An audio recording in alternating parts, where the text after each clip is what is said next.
and welcome to this Bitwise webinar on Hydrograph ETL development tool for big data and cloud platforms. My name is Nathan Nichols, Head of Partnerships here at Bitwise, and joining me today is our very own Studi Nigam. Studi is an ETL cloud architect with 9 years of experience in data integration and analytics space. As a member of the enterprise architecture team at Bitwise, she is focused on helping clients successfully implement cloud data warehouse strategy. We have a packed agenda today, so we'll get right into it. And before I pass things over to Studi, let me first provide a quick introduction to Bitwise. Bitwise, a technology consulting and services company, uses over 24 years of enterprise data management experience to help bridge gaps between traditional EDW and cloud cutting-edge technologies, including big data and cloud.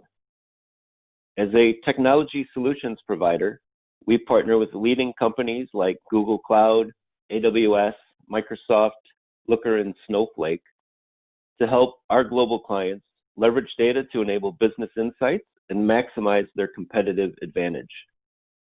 What truly sets Bitwise apart is our technology leadership in creating unique accelerators that reduce the time, complexity, and cost of large-scale data initiatives, such as ETL conversion and cloud migration. Before we get started here, we will have a Q&A at the end of the session.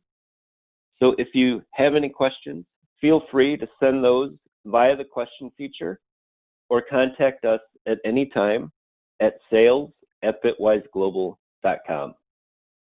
And with that, I'd like to pass things over to Studi. Studi? Thanks for the introduction, Nathan. So speaking of data, Nathan gave a quick introduction, data, it is everywhere, and it is only incidentally as useful as it is used. So a lot of enterprises that today they heavily depend on like data integration platforms to kind of enable insightful analytics and their kind of power their key decision making processes. So also with the advent of big data, cloud, and other constantly expanding horizons in the data space, it becomes very crucial that an enterprise is streamlined as far as the modernization of their data strategy, their big data integration cycles is concerned. This also includes your big data ingestion and processing cycles per se. So now this is not an easy task, to be honest, because of the many challenges that this entire integration space poses. So in addition to we have a lot of technical challenges like lack of portable and heavy software or integration platforms to the software and support cost that some of these softwares and platforms involve. To also kind of the tightly coupled execution models, it becomes very difficult to kind of move ahead with your data strategy. And this is also kind of it also hinders your data integration strategy, your data modernization strategy.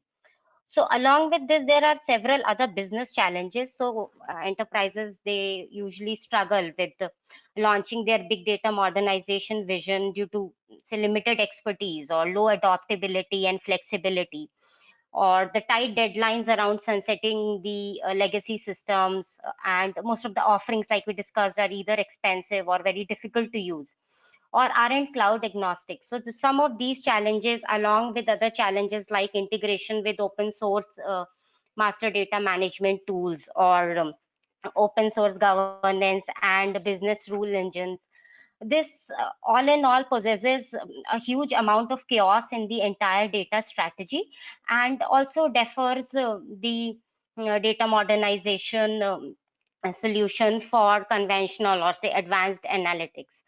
So this is exactly where Hydrograph can come to rescue. and can really help expedite some of these processes around your integration strategy.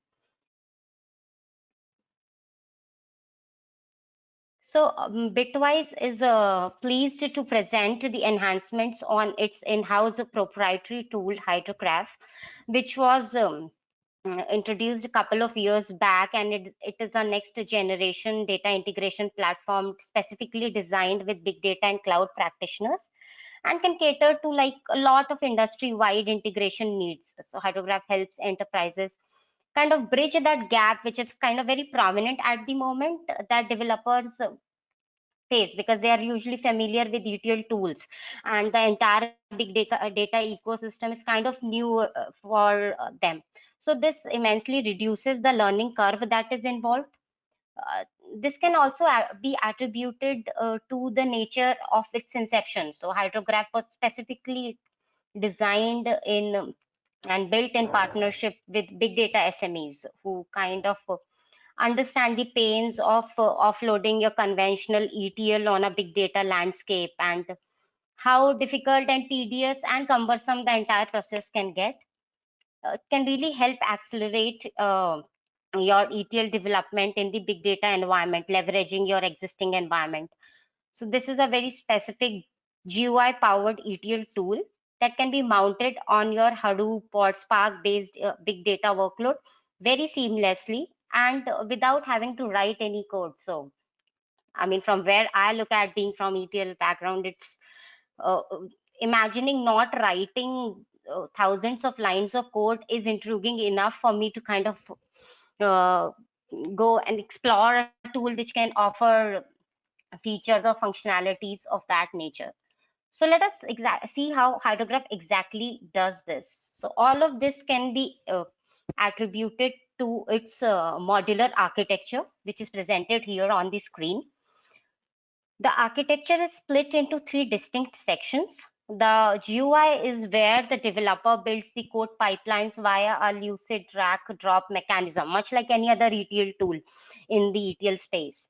The execution service, which kind of picks the code pipelines that the developers have built and converts it into a custom user friendly XML code, which is very granular and captures all the details, all the business logic and everything.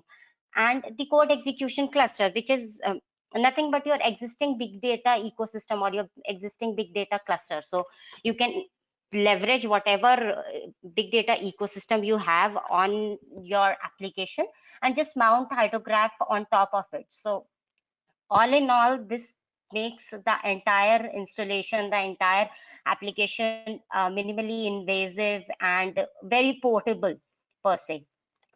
The execution service is the one that deploys the code on your code execution cluster. Underlying it can be a Spark batch or a Spark streaming, and a couple of other flows that are supported here. Uh, Hydrograph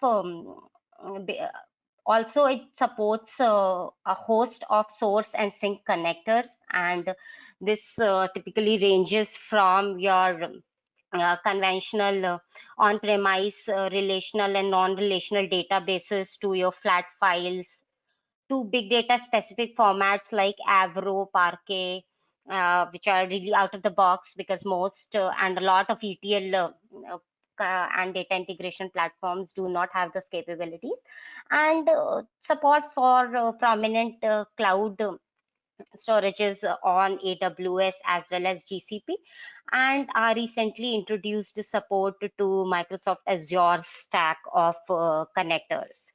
So it has the same set of connectors on the target end as well. So we can either source from these or sync to these, which makes it very modular, and any combination of source target can be used here.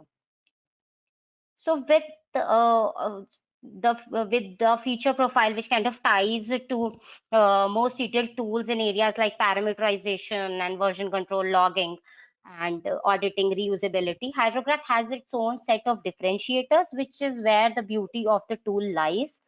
Its pluggable architecture and component profile to the dynamic execution fabric that it offers, mount it anywhere, plug and play it anywhere, and the comprehensive set of connectors that is kind of provisioned with the tool makes it all in all a very flexible data integration package, and can actually fit the bill for a wide variety of enterprise integration use cases.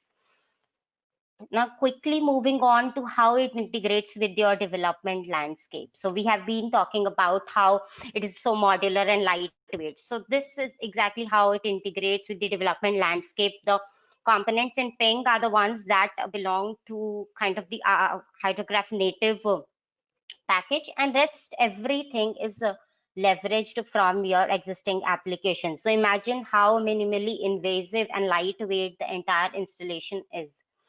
Similar to this, in the production environment, you can configure your production workloads using any third-party scheduler, Control M Tivoli, and just use to schedule your Hydrograph jobs in combination with the runtime and the command line options that are available with the tool. So this all in all leads to a operational streamlining, saves on a lot of troubleshooting, debugging, and is kind of at par with what the other ETL tools in the entire data space offer. So, like we have been talking about how Hydrograph has evolved since its inception and is only evolving with each passing day.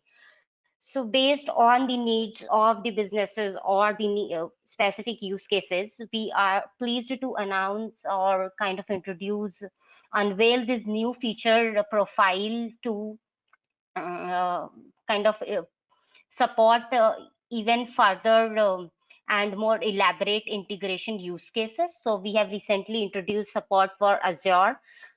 We have also introduced support for Redis cache lookup, which kind of leverages the distributed caching capabilities of your Redis cache.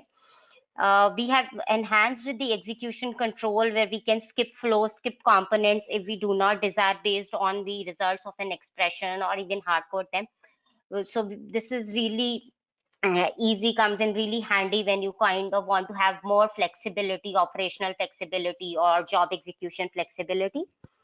We have also introduced newer and enhanced capabilities on the schema front, wherein we have a conditional and reuse schema, where the schema can be externalized and can be reused later, and this can be tied to any component on the tool, the entire profile of components. Integration with business rules engine. So this is one of the key highlight of the entire uh, feature profile, the newer feature profile that we have been talking about since some time now.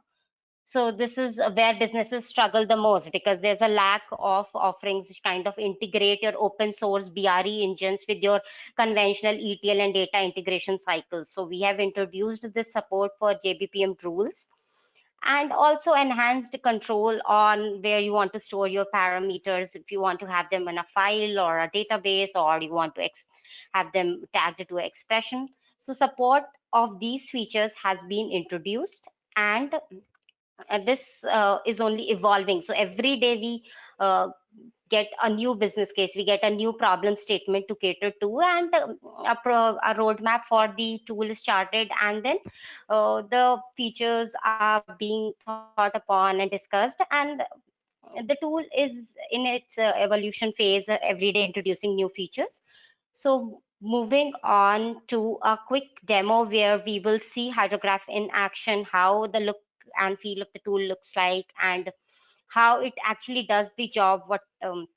So without further ado, we will kind of move into the demonstrations. This is the idea of the tool, which is split into 4 distinct sections: the canvas, where the job design is being created; the palette, which contains the set of all the input, output, and transformation related components.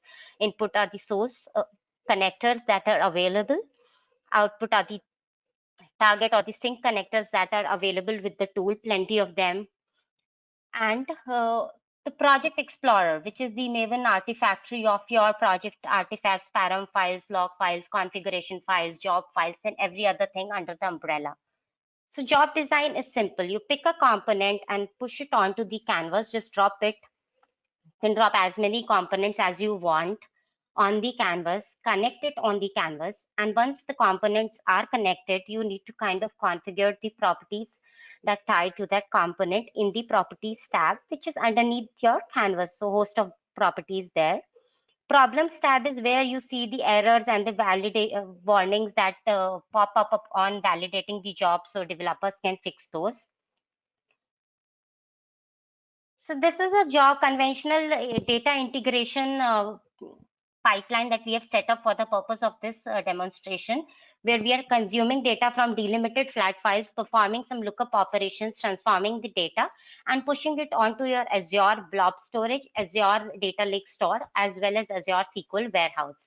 So we will quickly look at few of the key components and how they have been configured to kind of push the entire data, transform the data. And yeah, so let's start with the lookup component. So once we navigate to the lookup component, we need to navigate further to the properties tab, which is underneath the canvas. We will have to navigate to the lookup configuration, and this is where we will select the lookup cache provider, which is Redis in our case. So we provide the lookup provider, we kind of tag it to Redis, and then we navigate to our job configuration, where we provide the details of the cache, the authentication details, host and port, and other details which are associated with our Redis cache plugin. So Redis has distributed caching capabilities, and that is what Hydrograph has leveraged as means of this feature. So now we will invoke this lookup in our XForm component by navigating to the operations tab. So we quickly navigate to the operations tab, and this is where the entire action takes place of invoking the lookup and describing how we want to invoke that lookup. So after going to the editor of our XForm component and using the inbuilt invocation methodology and passing the business key on which the lookup will be performed, we kind of retrieve the value in the relevant attribute in our output field. So sometime back, I spoke about how Hydrograph has introduced enhanced execution control. So let us have a look at that now. So Hydrograph has in this execution control feature wherein you can specify a condition on which a component or an entire flow in case of a sub job can be skipped. So here we will be skipping the component.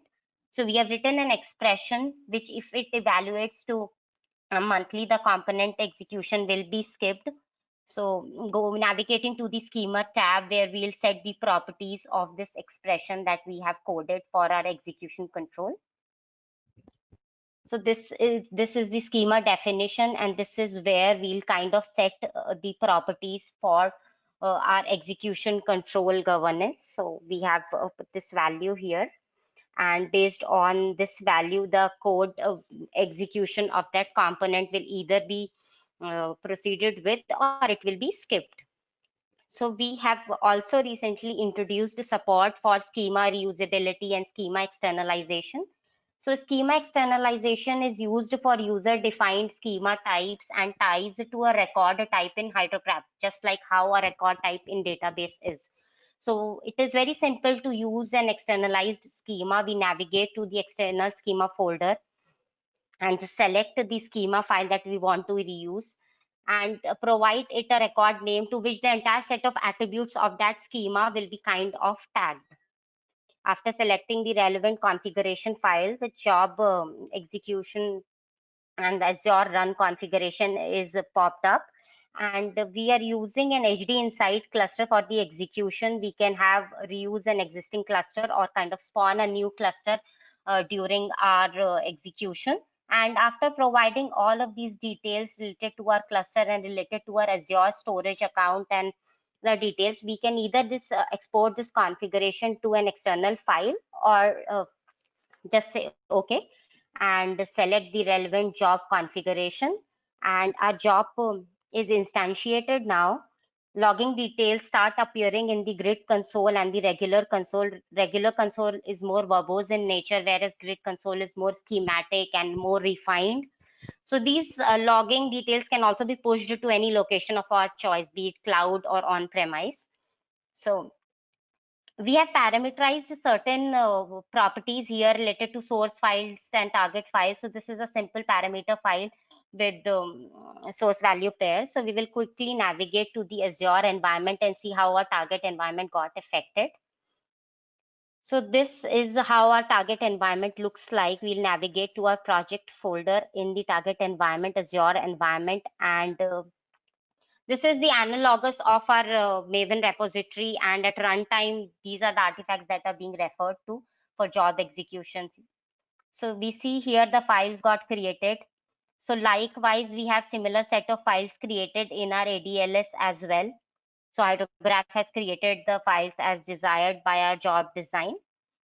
So now we see how our Azure environment got affected because of this entire job execution and the job design, because we were loading it into our Azure environment.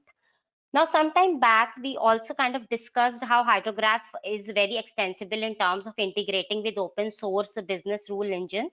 So here we have put up a small demonstration for integration with rules, which is another open source business rule engine. And we'll see how this integration exactly happens. So this is a conventional job design, again, picking data from delimited files and just loading it into a target file. So configuring the rules component here is where we provide the path of the Artifactory where the rules KJAR files are placed. And this is from where Hydrograph picks the files from the Artifactory, brings it into its own environment, and then subjects our source data to those rules. So this is where we define the operations that our source data needs to be subjected to based on the rules that have been fetched. So yes, we configure the rules here. We will quickly see how the operational users do this in the front end. So this is a model of how the end users kind of configure the rules in rules. So now we will select the relevant execution fabric. We are using this mode here, the configuration file, the job configuration file. And yes, our job execution has started now. Details are populating in the grid console with the relevant phases and the log level, which can be brief or information or caution or a fatal error. And even in the console in a more verbose manner. So yes, so I think the job run is successful with all the job execution statistics. Along with these things, we see here how we can holistically have a view of how each component got affected by our execution with these blue ticks, which clearly show if the job execution was successful or not, and the number of records that got affected. There are other enhanced troubleshooting capabilities like watch point and view data and disable component.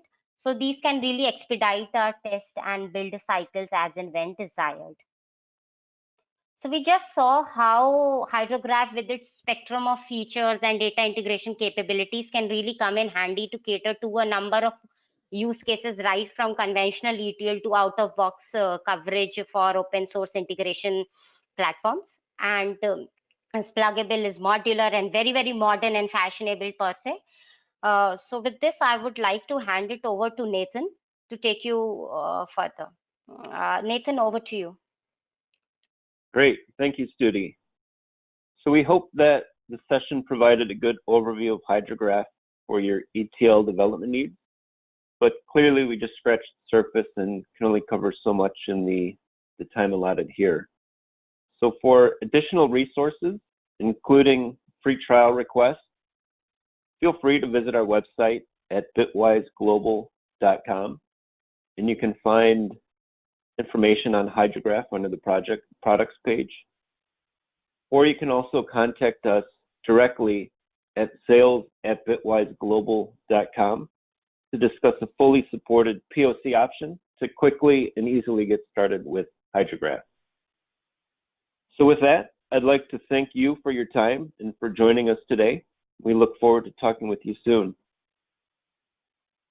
Now let's get into your questions. As mentioned in the beginning, you can send any questions you have over the question feature. We do have some questions here to get started, but if anything comes up, definitely send those through. So, Studi, I have a few questions here regarding Azure and a couple, kind of a two-parter regarding Azure HD Insights. Right. So how does Hydrograph Job run on Azure Insight? And part two to that is, how are Hydrograph Job artifacts made available on HD Insight? Yes, thanks for your question, Nathan. So underlying the entire Hydrograph architecture, it uses Apache Livy, which is a REST service for kind of connecting or executing our job on the Azure HD Insight cluster. And to answer the second part of your question, when Hydrograph job artifacts, like we saw, we have an analogous repository structure on our Azure Blob Storage. So Hydrograph kind of copies the job artifacts to Azure Blob Storage, and while executing the job, the artifacts are directly referred to the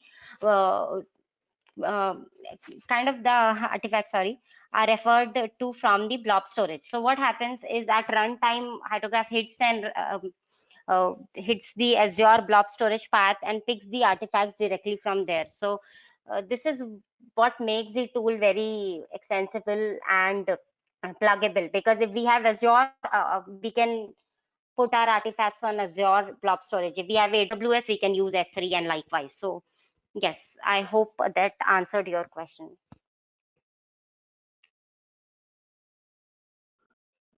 Okay. And the second question regarding Azure is there any way to monitor and set alerts on Hydrograph Job in Azure? Yes, absolutely there is. So Hydrograph, what it does, it pushes the job logs to the Azure Blob Storage and Azure Log Analytics, which is a native service. And these two in combination can be used for operational monitoring or setting up any alerts that might be desired for operational exercises. So all in all, a complete Azure package in conjugation with Hydrograph is how the entire alerting and monitoring mechanism will work in a conventional Hydrograph Azure marriage.